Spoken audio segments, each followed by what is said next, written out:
Tsuki no Sango o Coral de la Luna es un relato corto escrito por Kinoko Nasu. La historia nos ubica en un futuro distante donde la próspera humanidad se encontró con su final, aunque no de forma literal. Pero después de que los polos invirtieran, ciertamente el brillo que los caracterizaba como una forma de vida se vio mermado. Aquello que los motivaba a progresar como una especie quedaría prácticamente en el olvido, y la apatía reinaría en el mundo. Ciertamente los progresos de la humanidad fueron notables, pudiendo incluso transformar la Luna en un sitio habitable para ellos, siendo la solución a la sobrepoblación en el mundo, dividiéndose entre la especie humana de la Tierra y sus vecinos de la Luna. Aunque cuando su apatía por la vida los inundó, la civilización de la cual estuvieron alguna vez orgullosos llegaría a su fin, legando esa responsabilidad a la gente de la Luna. La civilización en la Luna era próspera, ya que era necesario el avance tecnológico para su existencia, mientras que en la Tierra, con los pocos recursos que le restaban a la humanidad, se las podían arreglar. Y es en ese entonces donde en 50 años este pacto entre los humanos de la Tierra y la Luna se vería deshecho, y prácticamente hicieron como si ninguno existiera. La Luna incluso dejó de brillar en los cielos, y en la Tierra la humanidad perdió su impulso de propagación. ¿Quién hubiera pensado que en algún tiempo atrás un ave lograría multiplicarse hasta aumentar su número a los 500 millones? Y la humanidad vigorosa y brillante superaría ese número, y utilizaría esa ave como su fuente de alimentos. Pero en estos tiempos, donde incluso el calendario gregoriano se había perdido, los números optimistas y rebosantes de vida de la humanidad se han apagado casi por completo. Se dice que la humanidad está cerca de la extinción, pero aún no llegaron a ese futuro fatal, ya que 1 de cada 10 humanos aún posee la fuerza de voluntad para seguir empujando a los otros de su especie. Incluso se fundaron ciudades para la protección de la raza humana. Si bien esto parece catastrófico, en realidad la alguna vez sobrepoblada humanidad actualmente vería sus números cada vez más desalentadores. Sus ciudades de prevención algún tiempo dieron resultados en un año de solo una persona fallecida, pero con 0 nacimientos ese año. Si bien en la antigüedad se contaba que había un fallecido cada minuto, en ese mismo tiempo 3 humanos nuevos nacían, dando como resultado que lo bueno opacaba a lo malo, y a la actualidad todas esas estadísticas parecían solo un mito distante. Aunque los problemas de contaminación se habían solucionado, pero ciertamente esto ya no tenía ninguna relevancia. Se especula que la humanidad perdió su instinto de evolución tras superar el cataclismo. Si bien era una forma lógica de ver las cosas, ya que nada en este universo es infinito, incluso algo tan básico como la llama de preservación que existía en la humanidad tenía un límite, y este fue agotado o sacrificado en busca de la preservación de la especie. Si bien la humanidad superó los cambios de su mundo, sacrificó con ello el elemento básico que los volvía una especie próspera. De entre esta población humana tan escasa, aquellos aún preocupados por su supervivencia crearían departamentos para la preservación y recuperación del poderío humano. Este proyecto de restauración era grandioso. Se dividía entre el equipo de resurrección y el equipo de continuación. Los miembros de la sección de resurrección trabajaban en la restauración de la sensitividad y la cultura humana, mientras que los de la sección de continuación eran los responsables de preservar aquello que se había perdido. Naturalmente, esto incluía la tecnología y la vida. Más allá de eso, incluso eran los responsables de la prevención de suicidios. Como tal, el enfoque final para los miembros de la sección de continuación sería mejorar el entretenimiento como fondo de la preservación de la cultura. algo necesario para la continuación de la humanidad, un punto de vista distinto de simplemente liderarlos por instinto, conectándolos a través de la comunicación y redes, las cuales serían vitales para la vida humana. El actual encargado de la sección de entretenimiento sufría de dislexia, lo cual lo había llevado desde su infancia a percibir el mundo en solo texto y texturas, siendo incapaz de comprender elementos tan simples como la música o una conversación normal. Él trató de que el enfoque de la vida humana sea más sencillo. Si bien no odiaba a la humanidad, simplemente estaba más enfocado en resolver sus propios problemas. Y pese a ello, se le había encomendado resolver la tarea de mejorar su entretenimiento. Con esto a la par del nacimiento de este miembro de la sección de continuación, también se inició un proyecto de mejoramiento de humanos, bebés nacidos con modificaciones genéticas, básicamente siendo superdotados desde su nacimiento, aunque por algún motivo al llegar al mundo ninguno de estos logró despertar, cayendo en un sueño eterno. Los científicos culparían a muchos factores por este desastre, incluso mencionando que la voluntad colectiva por vivir de la humanidad estaba en niveles tan bajos que simplemente vida así no podía prosperar. Tomando en cuenta este factor, si el corazón humano era el problema para la existencia de estos nuevos humanos, la solución sería crear bebés que pudiesen existir sin la necesidad de un corazón humano, y así oponerse al apagado instinto de preservación en el mundo, con lo cual se dio el nacimiento de nuevos humanos robots. Si bien eran biológicamente humanos, algo en el fondo les faltaba. Algo en sus 5 sentidos no estaba bien. Pero pese a esto, la sección de continuación había logrado un avance, y algo implícito en la humanidad había sobrevivido por la fuerza. El encargado de mejorar el entretenimiento en su búsqueda de incrementar el mar de información para la humanidad, terminaría topándose con la data de los vestigios de la exploración espacial. Si bien había registros de viajes a la Luna con probabilidades de alunizajes exitosos, carecían de datos para un viaje de retorno. Aunque con la vida que llevaba en la Tierra y su creciente apatía, tomaría la decisión de marcharse a la Luna. Restaurando un cohete y preparando su cuerpo, se instaló en un traje espacial, incluso sabiendo que una vez puesto jamás se lo podría retirar. Y así como así partió al espacio exterior. Si bien en sus estudios previos no había registrado vida humana en la Luna y sus ciudades estaban desiertas, la realidad mostraba que la Luna, alguna vez carente de vida y quien fuese poblada, actualmente estaba cubierta por una barrera de hielo. Sus ciudades y todo en su interior estaba protegido. Y si bien ingresar a ese lugar parecía una labor imposible, nuestro ahora astronauta alunizaría exitosamente, tras lo cual exploraría la superficie, que aunque lejos de ser lo esperado, actualmente tenía bosques de piedra blanca que asemejaban a los corales del interior del mar. Esto le generó un pensamiento.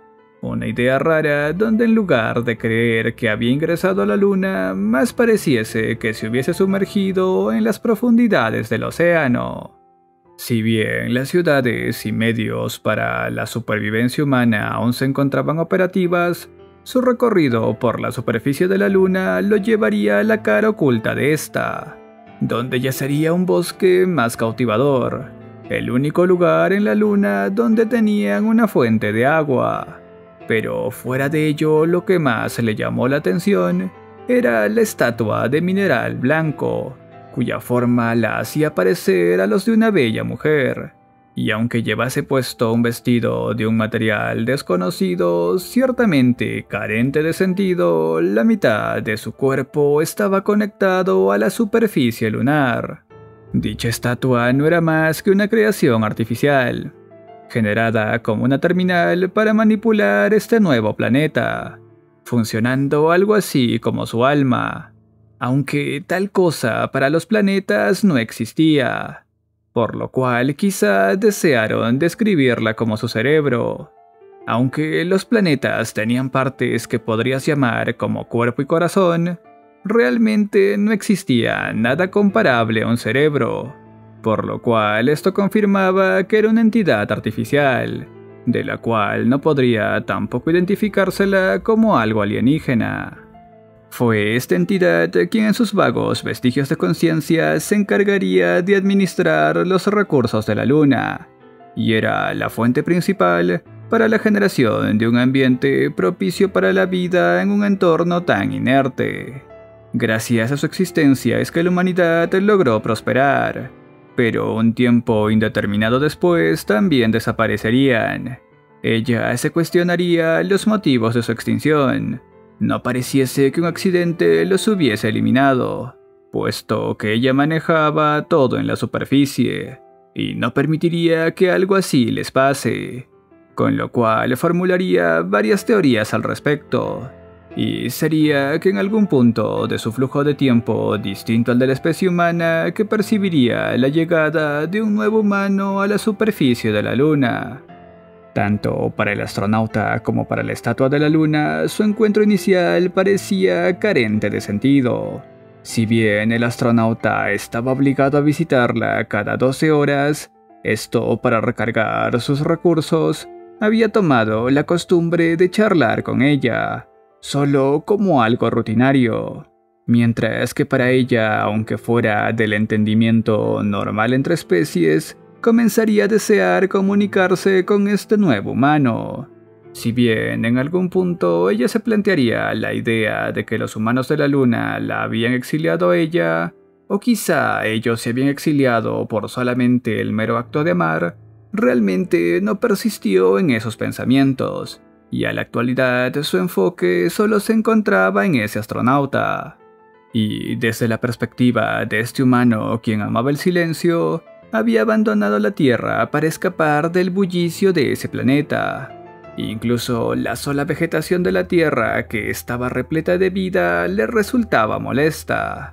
Pero en la Luna esta vegetación, este mundo inundado de silencio eran reconfortantes, y habiéndose encontrado con la estatua de aquella mujer, el verla puesto ese vestido le resultó repulsivo, ya que de cierta forma no era algo que ella se había puesto, sino que quizá sus antiguos creadores le habían colocado, con la finalidad de atribuirle aspectos humanos a una forma de vida alejada a la humanidad. Cuando el astronauta trató de quitarle ese vestido, terminó siendo empujado 3 kilómetros hacia el horizonte, una sensación que lo hizo pensar lo patético que era. De no haberse chocado con ese cráter, sin duda hubiese sido arrojado al exterior de la Luna. Y lo que aparentemente era una estatua inerte, tras percibir sus intenciones, se había defendido moviendo sus brazos.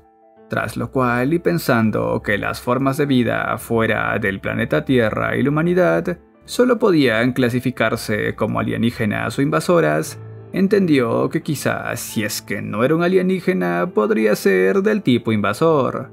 Con ese temor en su interior, 48 horas después de este impacto, crearía una nueva nave y se aproximaría hacia la estatua.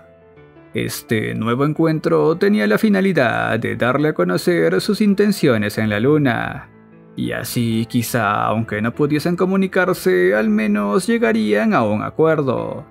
Estas emociones lograron filtrarse entre ambos, y tras esto sus charlas cotidianas y triviales cada 12 horas serían más constantes. Redujo su consumo de energía en busca de eficiencia. Si bien estando en solitario los recursos de la Luna eran más que suficientes, la realidad es que también estaba pensando en preservar esta grandiosa forma de vida.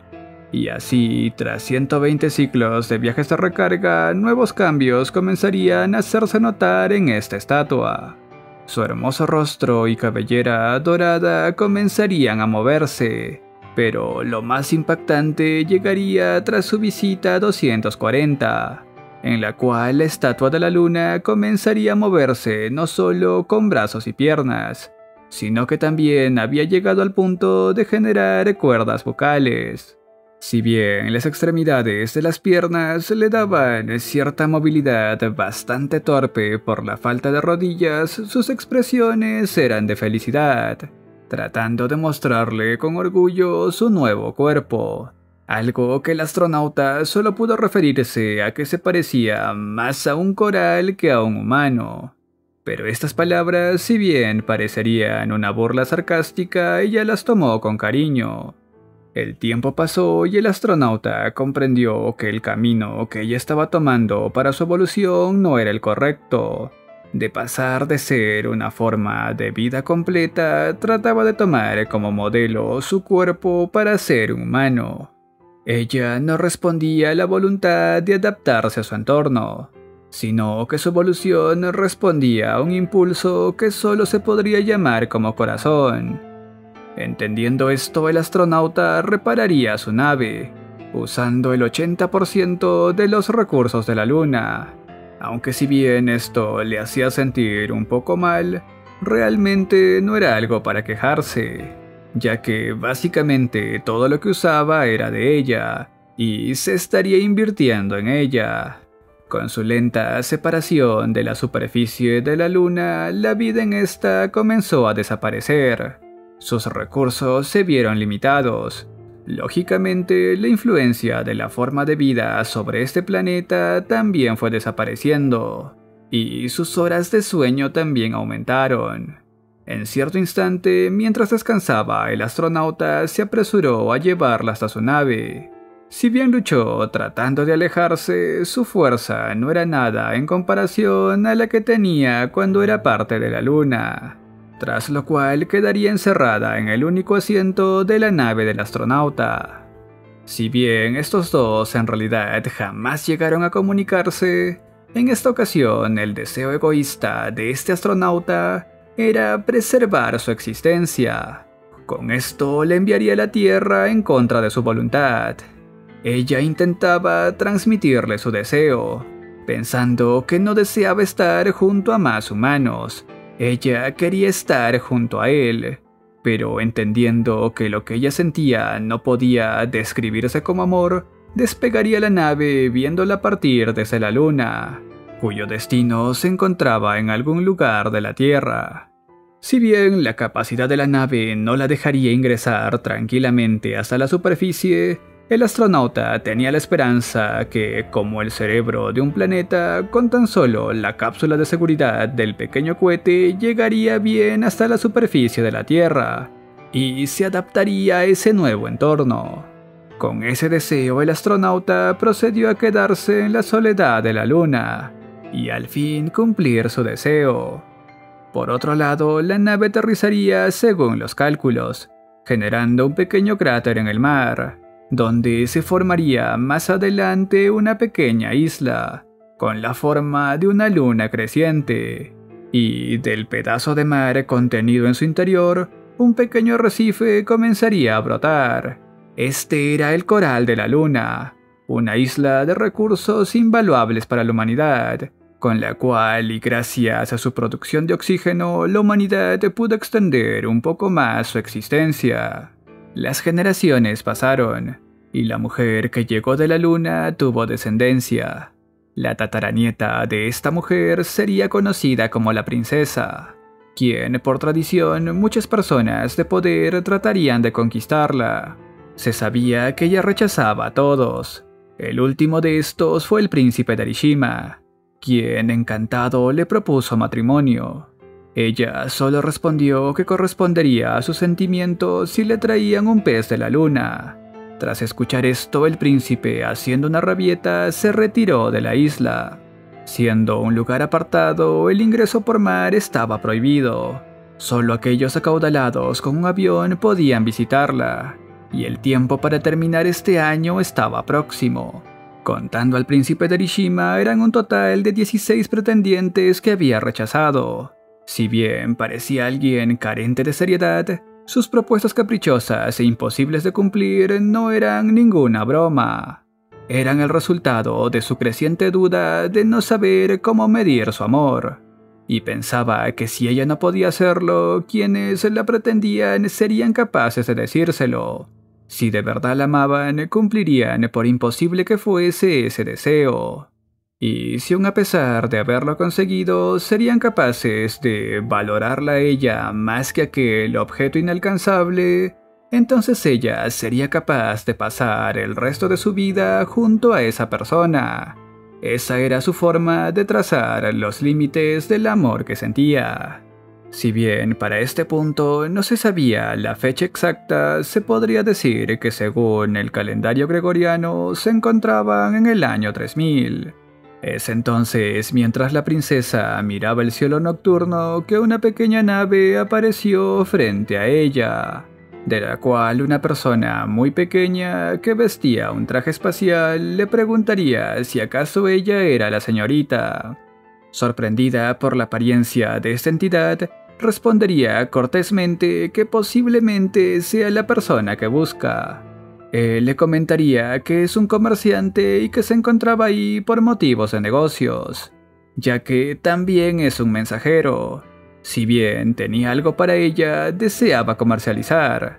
Él le ofrecería algo a cambio de una de sus posesiones. Ella, algo confusa, le diría que hay muchas personas en la isla, unas 50 quizá, y probablemente alguna de ellas tenga algo para intercambiar con él. Pero ella no poseía nada que crea que le puede interesar. Si bien él estaba seguro de poseer cosas que le interesarían a ella creía que no tenía nada para ofrecer. Con lo cual este pequeño hombre le preguntó si no tenía algún texto o tradición para compartir. Algo que quizá él no haya escuchado en ningún otro lado. Ella respondió que tenía una canción que le fue legada por sus ancestros. El hombre pequeño interesado aceptó el trato, aunque le pidió que por favor lo transfiera a texto, ya que no podía escuchar bien. Ella le respondió algo avergonzada que no sabía ni leer ni escribir.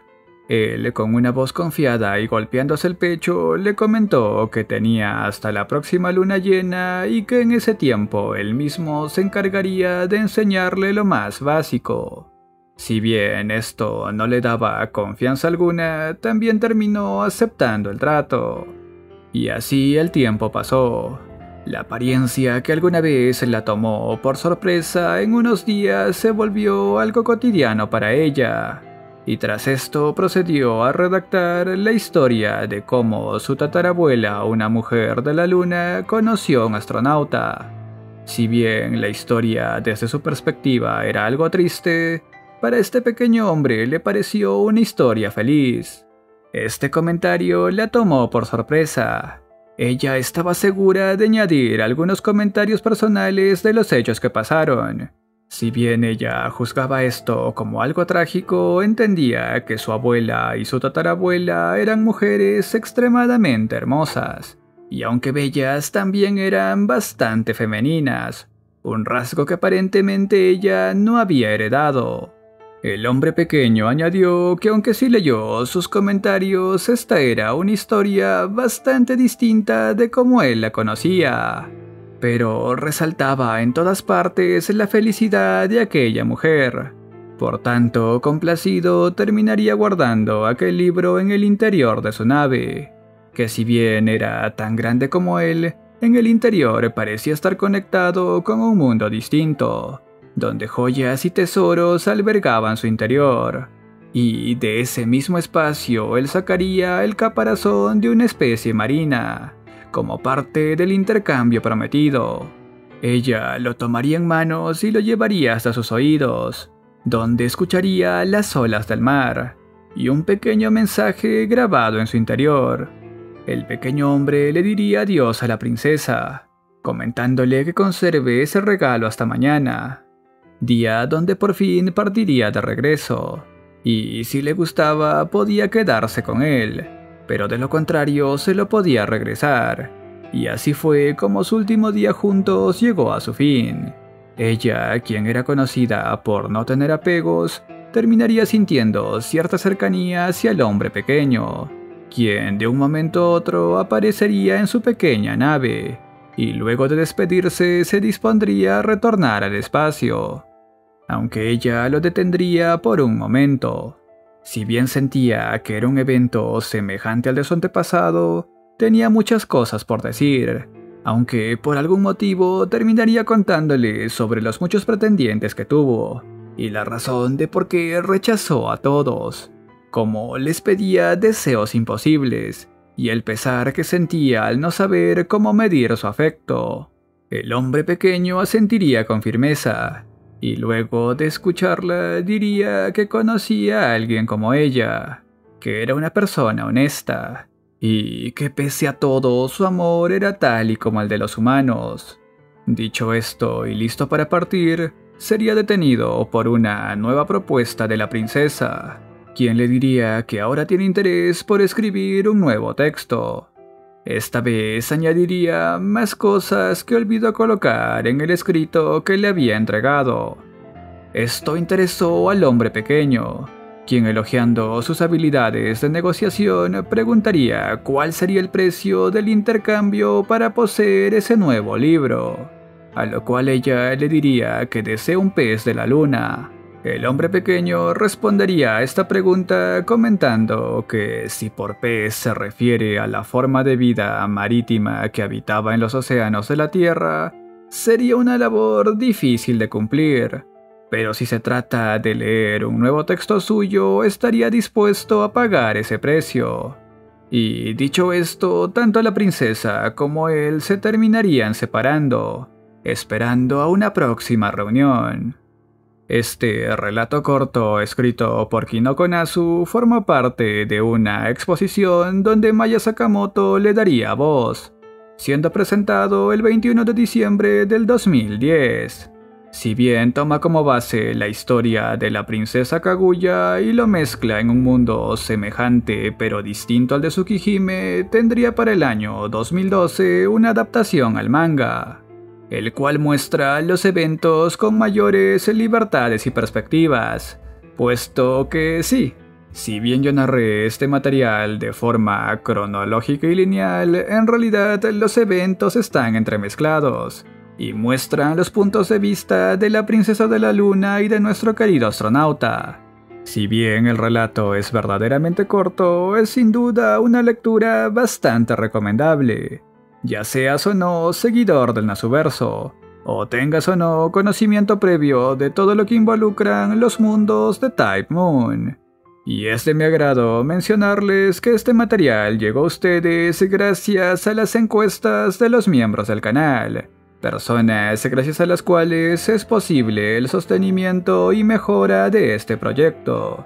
También debo dar una mención especial a Souls, el miembro de rango grande del canal.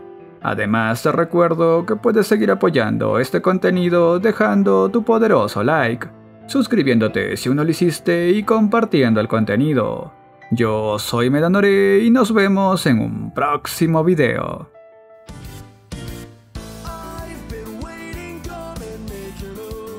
Step into the future with all you can muster.